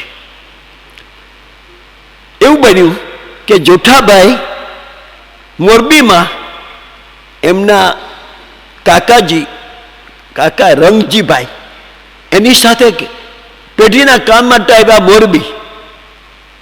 અને પ્રભુને ખબર પડી મોરબી આવ્યા છે. પ્રભુ અહીંથી પહોંચી ગયા ત્યાં. સાહેબ રંગજીભાઈ પેઢીનું કામ કરે અને કૃપાદેવને સમજતા હતા કે થોડા વખતનો મહેમાન છે. 1 મહિનો સાહેબ મોરબીમાં જુઠાભાઈને આ વચરામૃતોનું પાન કરાયું અને લખાવ્યા એમની પાસે આ બધા વચરામૃતો. બોલો સાહેબ, તમે જો જુઠાભાઈની બુક છે, વાંચો ખબર પડે. અહીંયા કહે છે 81મું વચરામૃત, ઓહો કર્મની કેવી વિચિત્ર બંધ સ્થિતિ છે. કૃપાદેવ કહે છે, આમ આશ્ચર્ય થાય છે. કર્મની કેવી વિચિત્ર બંધ સ્થિતિ છે. પોતાની વાત કરે છે ભાઈ, જેને સ્વપ્ને પણ ઈચ્છતો નથી ભાઈ, સપનામાં પણ જેને ઈચ્છા નથી, અને જે માટે પરમ શોક થાય છે એ જ અગાંભીર્ય દશાથી આ સંસારમાં અગાંભીર્ય દશાથી પ્રવર્તવું પડે છે. હા, ઝવેરાતની પેઢી પર બેસીને સોદા કરવા પડે છે. કોઈ આડતી આવે એની હારે વાતો કરવી પડે છે. તો અગાંભીર્ય દશાથી પ્રવર્તવું પડે છે. અને પછી હવે યાદ કર્યા ભાઈ કૃપાઉદયને, કોને? મહાવીર સ્વામીને. જો તે જીન વર્ધમાન આદિ સત્પુરુષો કેવા મહાન મનોજય હતા ભાઈ, કેવા મહાન મનોજય હતા.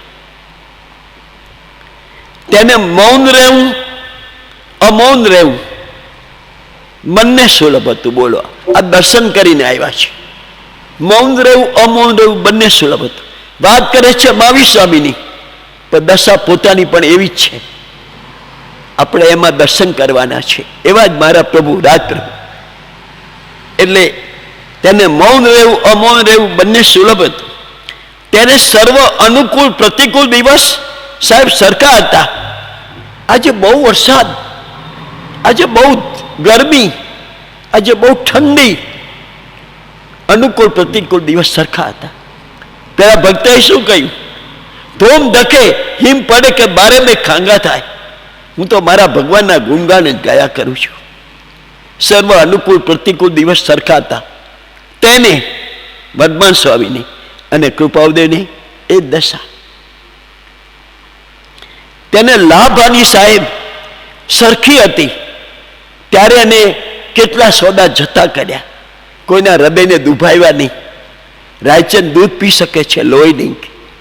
લાભની સરખી હતી. ને આપણે તો હાથ વાર વિચાર કરવો હતો ને, હવે નહીં મળે. સોદો કર્યા ને, તું વેચી ગયો, પતી ગઈ વાત. એવું નથી બોલ્યા. તું જરાય દુભાઈશ નહીં, લઈ જા ભાઈ. કેટલા બધા પ્રસંગો. ત્યારે લાભાની સરખી. તેનો ક્રમ કોનો? મહાવીર સ્વામીનો. અને કૃપાદેવનો ક્રમ આજ માત્ર આત્મસમતાર્થ હતો. બેન, તેનો ક્રમ માત્ર આત્મસમતાર્થ હતો. આપણને એક આખું દર્શન આપે છે ભાઈ, મહાવીર દ્વારા, મહાવીર સ્વામીનું, આ વતરામ દ્વારા અને પોતાનું. હવે કે છે કેવું આશ્ચર્યકારક. આપણને આશ્ચર્ય લાગી છે. કૃપાદે કે કેવું આશ્ચર્યકારક કે એક કલ્પનાનો જય, એક કલ્પે થવો દુર્લભ, તેવી તેમને અનંત કલ્પનાઓ સાહેબ, અનંત કલ્પનાઓ કલ્પના ભાગે, કલ્પના અનંતમાં ભાગે સમાવી દીધી. બોલો, અહીંયા તો એક કલ્પના કે એક વિકલ્પ હાલ્યા જ કરે. એટલે કૃપાદે કહે છે ભાઈ, એ નજીકમાં 123 વતરામૃતમાં પાના નંબર 219, એમાં મહાવીરને યાદ કર્યા. વતરામૃત 123 પાનું 219, 2 લીટીનું વતરામૃત ભાઈ. જેમની ઉપર લખ્યો છે ધર્મ ધ્યાન લક્ષ્યાર્થી થાય. આટલું બધું ધર્મ ધ્યાન, ધર્મ ક્રિયાઓ કરીએ છીએ આપણે ભાઈ. આ પર્યુષણમાં તો ધ્યાને ધર્મની મોસમ ખીલી, પણ લક્ષ્યપૂર્વક જે થાય ને ભાઈ, એ સાર્થક છે. લક્ષ્ય વગર કરી જઈએ, કેટલાય માઇલો દોડીએ, પણ લક્ષ્ય વગર શું કામનું? ધર્મ ધ્યાન લક્ષ્યાર્થી થાય. અથવા સ્વાધ્યાય કરીએ છીએ ભાઈ, ભક્તિ કરીએ છીએ, દેવવંદન કરીએ છીએ, પ્રતિક્રમણ કરીએ છીએ, લક્ષ્યપૂર્વક થાય ને સાહેબ સાર્થક છે. અને લક્ષ્ય વગર કરી જવા પૂરતું કરીએ તો રિઝલ્ટ મળતું નથી. ધર્મ ધ્યાન લક્ષ્યાર્થી થાય, એ જ આત્મહિતનો રસ્તો છે. અને ચિત્તના સંકલ્પ વિકલ્પથી રહિત થવું, બોલો, આ મહાવીરનો માર્ગ. ચિત્તના સંકલ્પ વિકલ્પથી રહિત થવું એ મહાવીરનો માર્ગ છે. અને અલિપ્ત ભાવમાં રહેવું એ વિવેકીનું કર્તવ્ય છે. 2 લીટીમાં કેટલું કહી દીધું ભાઈ. સાહેબ શું ભર્યું છે? આ આખો અમૃતનો સાગર છે ભાઈ. આમ જ્યાં જે વિષય લ્યો ભાઈ, મહાવીર સ્વામીને તો મહાવીર સ્વામીની વાત, વિતરાગોની વાત, ભક્તોની વાત, ભક્તિની વાત, પુરુષાર્થની વાત, માનવ ભાવની વાત, પ્રમાદની વાત, સમતાની વાત, આખો આમ સમુદ્ર લહેરાયો છે. ખરેખર હમણાં જ મેં ભાઈને કહ્યું, સ્તબ્ધ થઈ જવાય છે આ વિચારતા. આ શું આપણા હાથમાં આવ્યું છે ભાઈ? આ કળિયુગમાં, આ પંચમકાળમાં દોસ્ત, આપણને આ પુરુષ મળ્યા, આ વચનામૃત મળ્યા, અને એમાં જે જોડાવનાર આત્માઓ મળ્યા આપણને. ખરેખર એની સાથે જોડાવાનું છે. જે પોતાનામાં જોડાવે ને ત્યાંથી આગા ભાગવાનું છે. એનામાં જ જોડવાનું છે, જોડાણ કરવાનું છે. એટલે કૃપાદે એટલે વચનામૃત 309 અને પાનું 309. બોલો સાહેબ, કેવો યોગાનું યોગ! 309મું પાનું અને વચનામૃતજી 309. મુંબઈ માક્ષરવદ અમાસ ગુરુ 1948, પાનું 309 309 અને વચનામૃતજી નંબર 309. અનુક્રમે સંયમ સ્પર્શતોજી પાયમો ક્ષાયક ભાવ રે સંયમ શ્રેણી ફૂડેજી પૂજ્યું પદ નિષ્પાવ રે. આ લખીને શું કૃપાદે કહે છે? જો આત્માની અભેદ ચિંતના રૂપ, આત્માની અભેદ ચિંતના રૂપ સંયમના એક પછી એક ક્રમને અનુભવીને, સંયમના એક પછી એક ક્રમને અનુભવીને સહાયક ભાવ અને કૌંસમાં જડ પરિણતિના ત્યાગને પામેલો. શું કેવું લખ્યું? સવારે આપણે સિદ્ધાર્થનો પુત્રને અહીંયા કે છે જડ પરિણતિના ત્યાગને પામેલો એવો જે સિદ્ધાર્થનો પુત્ર. જો આમ કેવી ભક્તિથી વાત કરે છે. એવો સિદ્ધાર્થનો પુત્ર તેના નિર્મળ ચરણ કમળને, ભાઈ તેના નિર્મળ ચરણ કમળને આપણો પરમ કૃપાદેવ રાજ પ્રભુ સંયમ શ્રેણી ફૂલથી સાહેબ પૂજ્ય છે. એટલે શું સાહેબ? વિચારવા જેવું છે. અને પોતે નીચે લખ્યું ઉપરના વચનો અતિશય ગંભીર છે. સંયમ શ્રેણીનું ફૂલથી એટલે મહાવીર પ્રભુએ જે રસ્તો બતાવ્યો હતો, જે બોધ આપ્યો હતો, જે વાત કરી હતી, એ જ દશા પોતે પ્રાપ્ત કરી મહાવીર જેવી. અને એ જ ગુણોથી, એ જ ગુણો પ્રાપ્ત કરીને મહાવીર સ્વામીની પૂજા કરે છે. કેસરથી નહીં સાહેબ, ગુણોથી. ખ્યાલ આવ્યો? આપણે કૃપાદેવ આપણે જે કહ્યું એ ગુણો આપણામાં આવ્યા અને એ ગુણથી આપણે ભગવાનની પૂજા કરીએ તો ભગવાન નાચી ઉઠે, વાહ તું ખરો નીકળ્યો. કે એ ગુણોથી સાહેબ શું! આ તો બહુ આમાં ગાંભીર્ય છે ભાઈ, ઊંડાણ છે. આપણે તો શું સમજી શકીએ? અલ્પ બુદ્ધિથી વિચારીએ છીએ.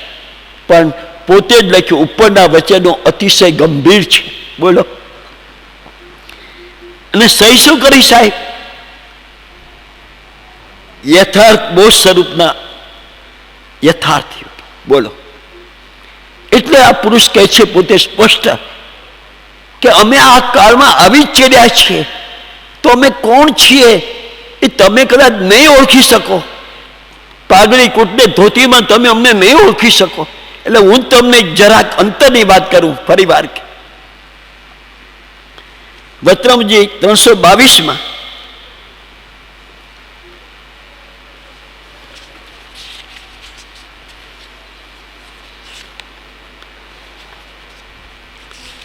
પાના નંબર 314 એમાં કહે છે ભાઈ અમને જે નિર્વિકલ્પ નામની સમાધિ છે, જો ઉત્પન્ન થવાની છે એમ નહીં, છે નિર્વિકલ્પ નામની સમાધિ. આપણે તો શું સમજીએ? ખાખરાની ખિસકોલી હોય ને એ સાકરનો સ્વાદ શું જાણે, એવું એવી કહેવત છે. આપણી કોઈ હેસિયત નથી અસર, પણ દર્શન કરીને એક સંતોષ માનીએ કે મને કોણ મળ્યા છે.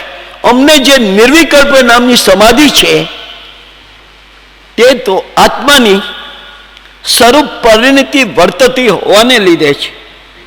આત્માના સ્વરૂપ સંબંધી તો પ્રાય નિર્વિકલ્પનું જ રહેવાનું અમને સંભવિત છે. કારણ કે અન્ય ભાવને વિશે મુખ્યપણે અમારી પ્રવૃત્તિ જ નથી. લો સાહેબ પણ તમે આમાં મુંબઈમાં છો, વવાણિયામાં છો, ઈડરમાં છો, વસોમાં છો, અન્ય ભાવને વિશે અમારી મુખ્યપણે પ્રવૃત્તિ જ નથી. હવે કહે છે સાહેબ પોતાનું દર્શન આપે છે. બંધ અને મોક્ષ એની યથાર્થ વ્યવસ્થા જે દર્શનને વિશે કહેવામાં આવી છે એમ નહીં ભાઈ, યથાર્થપણે કહેવામાં આવી છે. બધા દર્શનો છે ભાઈ, 6 દર્શનો. એમાં જે દર્શનને વિશે યથાર્થપણે કહેવામાં આવી છે તે દર્શન, આમ તો વાત કરવી છે જૈન દર્શનની, પણ કૃપાદેવ કેવી સરસ રીતે રજૂ કરે છે. તે દર્શન નિકટ મુક્તપણાનું કારણ છે. અને એ યથાર્થ વ્યવસ્થા કહેવાને યોગ્ય જો કોઈ અમે વિશેષપણે માનતા હોઈએ, જન્મ જન્માંતરના અનુભવ પછી કહે છે, વિશેષપણે માનતા હોઈએ તો તે શ્રી તીર્થંકર દેવ છે. સાહેબ કોને માથે રાખ્યા? તીર્થંકર દેવને. તે તીર્થંકર દેવ છે. અને હવે સાહેબ ખંભાતમાં વચનો વાંચતા જ્યારે વંચાતા, હે ભૈલા આપ ખંભાતના લોકો, ખંભાતમાં આ વચન જ્યારે વંચાતા હતા ભાઈ, નાના બાળકથી ભાઈ એક કે એક વ્યક્તિ તાળીના ગડગડાટ કરે. આ વચન હવે આવે છે કે અને એ જે શ્રી તીર્થંકર દેવનો અંતરાશય સાહેબ, આ કાળમાં તીર્થંકર દેવનો છેલ્લા મહાવીર સ્વામી એનો અંતરાશય અને બધા તીર્થંકર દેવનો અંતરાશય તે પ્રાય મુખ્યપણે અત્યારે કોઈને વિશે આ ક્ષેત્ર એટલે સાહેબ ભરત ક્ષેત્રમાં, મહાદેવમાં તો સાહેબ સિમંદર સ્વામી છે, 20 વિયરમાન તીર્થંકરો વિચરી રહ્યા છે. આ ક્ષેત્રે આપણી ભારત ભૂમિમાં ભરત ક્ષેત્રે આ ક્ષેત્રે હોય તો તે અમે હોઈશું એમ અમને દ્રઢ કરીને ભાષે છે એમ નહીં, દ્રઢ કરીને ભાષે છે. એનું કારણ શું સાહેબ આટલું કહો છો? કારણ જે અમારું અનુભવ જ્ઞાન તેનું ફળ વિતરાગપણું છે. સાહેબ આખો અનુભવ જ્ઞાનનો નિચોડ વિતરાગું છે. અને એની સાથે જો તમે બેન અંતરંગ સંબંધ જોડ્યો ને તો તમને વિતરાગપણું પ્રાપ્ત કરાવે. બોલો, તેનું ફળ વિતરાગપણું છે. અને વિતરાગનું કહેલું જે શ્રુત જ્ઞાન ભાઈ, તે પણ તે જ પરિણામનું કારણ લાગે છે. માટે હવે કહે છે સાહેબ સહી કરીને સૌભાગભાઈ દ્વારા આપણને, અમે તેના અનુયાયી ખરા છીએ અને સાચા છે. સાહેબ ધન્ય દિવસ છે આજનો, આપણને આ દર્શન મળે છે ભાઈ. બહુ ભાગ્યશાળી છે આપણે, બહુ ભાગ્યશાળી. અબજો મનુષ્ય વિશ્વમાં, એમાં જે ગણ્યા ગાંઠ્યા લોકોને જ્યાં દર્શન થાય છે એમાં આપણે છીએ. ને એમાંય પાછા આપણે આ પવિત્ર તીર્થભૂમિમાં બેસીને આનું અવલોકન દર્શન કરવાનો મોકો મળ્યો છે. બોલો સાહેબ, પુરુષાર્થ કરવો, જો પુરુષાર્થ હવે નથી જતો, આ સાર્થક છે. એટલે હવે કૃપાદેવ બહુ સરસ વાત કહે છે 125માં પાને.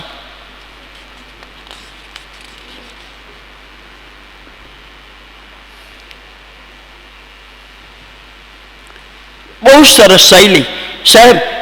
શિક્ષા પાઠ 94 પાનું 125, તત્વબોધ ભાગ 13, 12 ભાગમાં કહી ગયા કૃપાદેવ ભાઈ. આ 13મું તત્વબોધ ભાગ 13, ત્યાં કૃપાદેવ કહે છે ભાઈ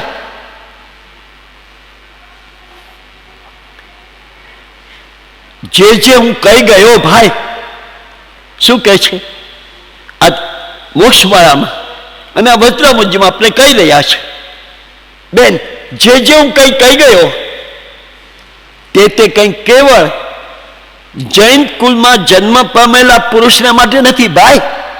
ઓ ભાઈ, જૈન કુલના માટે નથી. શું કહ્યું?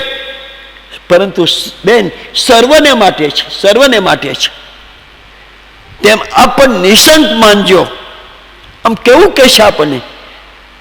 શંકા નહીં કરતા, નિશંક માનજો. હું જે કહું છું એટલે રાજચંદ્ર પ્રભુ જે કહે છે ભાઈલા તે અપક્ષપાતી અને પરમાર્થ બુદ્ધિથી કહું છું. બોલો, આ ચોખવટ કરે છે. મને કોઈ એવું નથી કે આ જૈન છે ને અજૈન છે, પર સર્વને માટે અને પરમાર્થ બુદ્ધિથી, એટલે કોઈ રીતે એ આત્મા આ સંસાર સાગરમાંથી તરી જાય એ જ મારો લક્ષ્ય છે. એટલે પરમાર્થ બુદ્ધિથી કહું છું.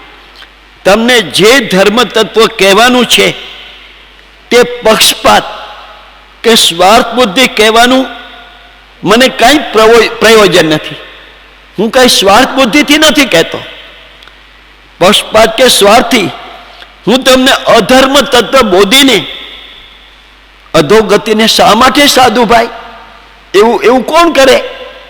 હા, અધોગતિને પક્ષપાત કે સ્વાર્થ બુદ્ધિથી કે ભાઈ ખોટું સાચું તો અધોગતિમાં જવું પડે.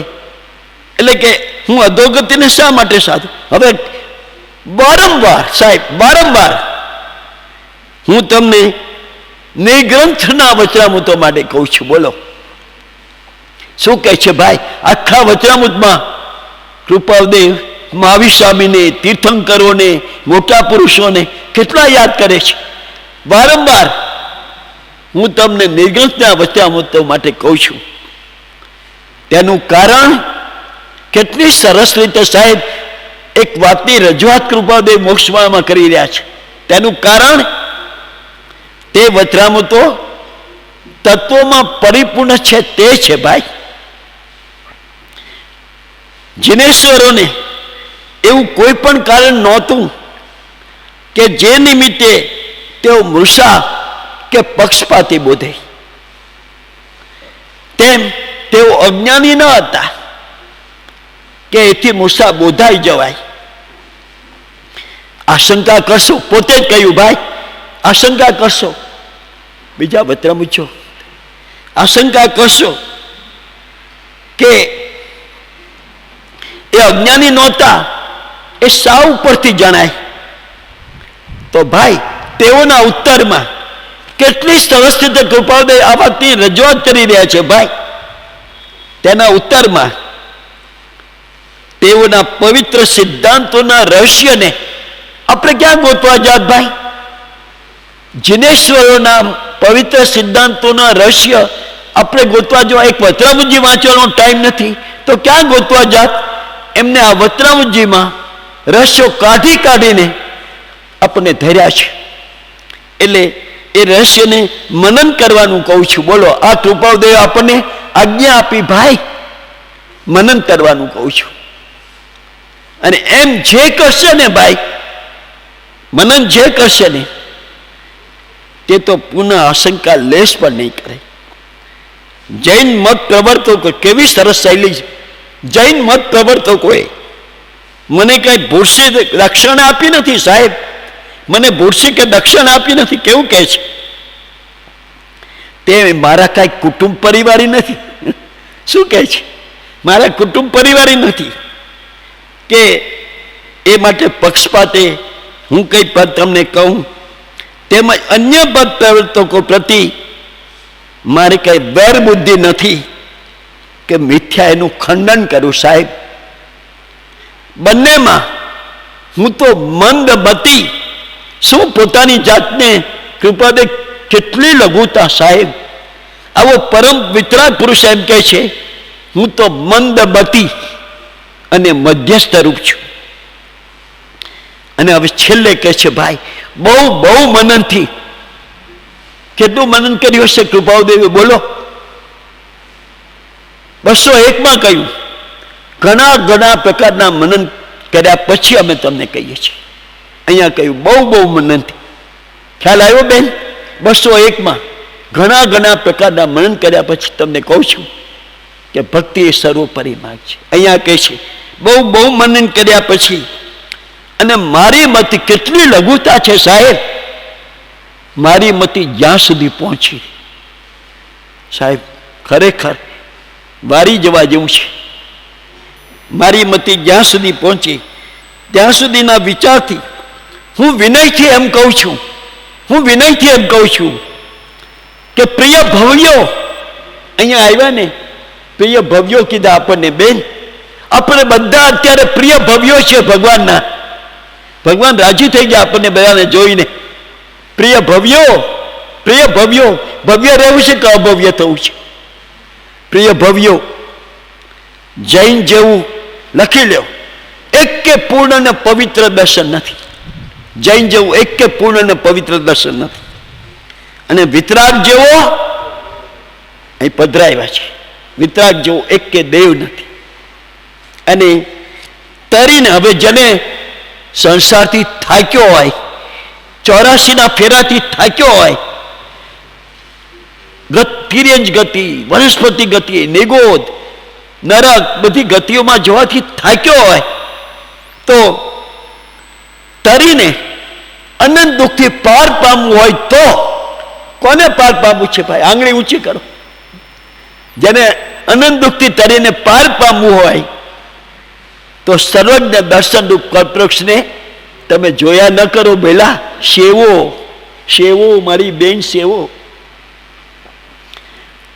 જૈન નીચે કહ્યું ભાઈ, જૈન એ એટલી બધી સૂક્ષ્મ વિચાર સંકલનાથી ભરેલું દર્શન છે કે જેમાં પ્રવેશ કરતા પણ બહુ વખત જોઈએ ભાઈ. ઉપરથી કોઈ પ્રતિપક્ષીના કહેવાથી અમુક વસ્તુ સંબંધી અભિપ્રાય બાંધવો કે આપવો એ વિવેકીનું કર્તવ્ય નથી. એક દાખલો સરસ આપ્યો ભાઈ. એક તળાવ, અહીંયા છે ને તળાવ, એક તળાવ સંપૂર્ણ ભર્યું હોય અને તેનું જળ ઉપરથી તો સમાન લાગે, સરખું લાગે. આ બાજુ જઈએ ઉપરથી સરખું લાગે, પણ જેમ જેમ એ તળાવમાં આગળ ચાલીએ ને તેમ તેમ વધારે ઊંડાપણું આવતું જાય છે. છતાં ઉપર તો જળ સપાટ જ લાગે છે, સપાટ જ રહે છે. તેમ શું કહે છે? જો જગતના સગળા ધર્મ મતો એક તળાવ રૂપ છે સાહેબ. બધા ધર્મ મતો એક તળાવ રૂપ છે. તેને ઉપરથી સામાન્ય સપાટી જોઈને સરખા કહી દેવા, બધા ધર્મ સરખા જ છે એમ બોલીએ આપણે, એમ કહેવું ઉચિત નથી. કે એમ કહેનારા તત્વને પામેલા પણ નથી ભાઈ. હવે કે છે જૈનના અક્કેકા પવિત્ર સિદ્ધાંત પર વિચાર કરતા સાહેબ આયુષ્ય પૂર્ણ થાય. બોલો, આપણું આખું આયુષ્ય પૂર્ણ થાય તો પણ પાર પામીએ નહીં એમ રહ્યું છે. બોલો કેટલું ઊંડાણ. હવે આવા પરમ પુરુષો એ ઊંડાણમાંથી મોતી ગોતીને આપણી સામે અહીંયા આ વતરામૃતમાં આપે છે સાહેબ. આપણે ક્યાં જવાના હતા એ બધું અવલોકન કરવા? એટલે કહ્યું તો પણ પાર પામીએ એમ નહીં એમ રહ્યું છે. બાકીના સગળા ધર્મમતોના વિચાર અને જીન પ્રણીત વચરામો સિંધુ આગળ એક સાહેબ બિંદુ રૂપ પણ નથી. બોલો, એમ કીધું કે એક બિંદુ છે. શું વાત છે? ફરીવાર તો જૈનના અકેકા પવિત્ર સિદ્ધાંત પર આપણા હાથમાં શું આવ્યું છે? આપણો ક્યાં જન્મ થયો છે? ક્યાં કુળમાં આવ્યા છીએ? ક્યાં દેશમાં આવ્યા છીએ? ક્યાં ક્ષેત્રમાં આવ્યા છીએ? આપણે શું આપણું ભાગ્ય છે? તો જૈનના અકેકા પવિત્ર સિદ્ધાંત પર વિચાર કરતા આયુષ્ય પૂર્ણ થાય તો પણ પાર પામીએ નહીં તેમ રહ્યું છે. બાકીના સગળા ધર્મમતોના વિચાર જીન પ્રણીત વત્રામો સિંધુ આગળ એક બિંદુ રૂપ પણ નથી. જૈન જેને જાણ્યો સાહેબ, જૈન જેને જાણ્યો અને સેવ્યો સાહેબ, સેવ્યો. જો આ પુરુષે સેવ્યો કહેવાય, જાણ્યો અને સેવ્યો, તો તે કેવળ નિરાગી અને સર્વજ્ઞ થઈ જાય છે. બોલો સાહેબ, નિરાગી અને કેવળ સર્વજ્ઞ થઈ જાય છે. એના પ્રવર્તકો કેવું યાદ કરે છે કૃપાદેવ? હા, પોતે રહીને આવ્યા સાહેબ 900 ભવનો અનુભવ આપણે આ તો સાંભળ્યા પ્રમાણે. એટલે એના પ્રવર્તકો કેવા પવિત્ર પુરુષો હતા કે એના સિદ્ધાંતો, શું વાત કરું, એના સિદ્ધાંતો કેવા અખંડ, સાહેબ અખંડ, સંપૂર્ણ અને દયામય છે. શું આપણો ક્યાં જન્મ થયો? એમાં દૂષણ કાંઈ જ નથી. બોલો, એમાં દૂષણ કાંઈ જ નથી. કેવળ નિર્દોષ તો માત્ર જેનું દર્શન છે એવો એક કે પારમાર્થિક વિષય નથી કે જે જૈનમાં નહીં હોય, અને એવું એક કે તત્વ નથી સાહેબ કે જે જૈનમાં નથી. ડંકાની ટોચ ઉપર કૃપાઉદય કહે છે આ વાત.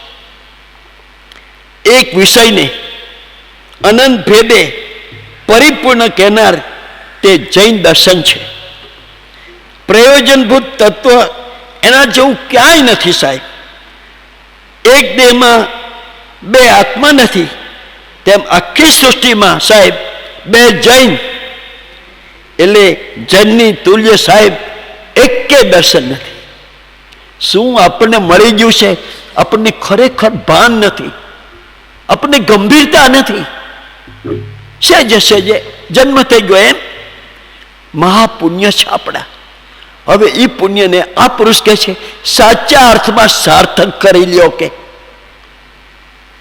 એટલે કહ્યું, હવે પોતે જ કહ્યું ભાઈ છેલ્લે આમ કહેવાનું કારણ શું? તો માત્ર સાહેબ 4 શબ્દો, માત્ર તેની પરિપૂર્ણતા, માત્ર તેની નિરાગીતા, માત્ર તેની સત્યતા અને માત્ર તેની જગતની તસ્વીરતા. સુખ ધામ અનંત સુસંત ચહી દિન રાત રહે તદ ધ્યાનમહી પર શાંતિ અનંત સુદામય જે પ્રાણમુપદતે વરતે જયતે પ્રાણમુપદતે વરતે જયતે. પરમ કૃપાળુ દેવ કી. મહાવીર સ્વામી ભગવાન.